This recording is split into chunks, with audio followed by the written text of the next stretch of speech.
if you're experiencing Matchmaking Error 2026 in Apex Legends, this guide will help you troubleshoot and resolve the issue. Follow these steps to get back into the game.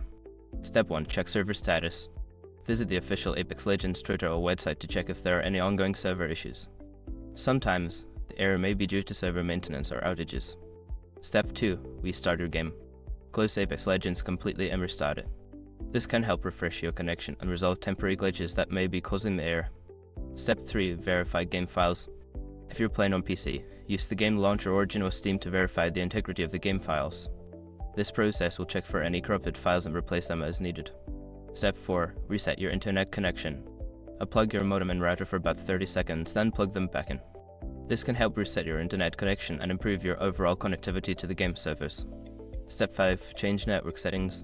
If the issue persists, consider changing your network settings. You can try switching to a wired connection, using a different DNS server, or enabling UPnP in your router settings to improve connectivity. By following these steps, you should be able to resolve Matchmaking Error 2026 and get back to playing Apex Legends. If the problem continues, consider reaching out to EA support for further assistance.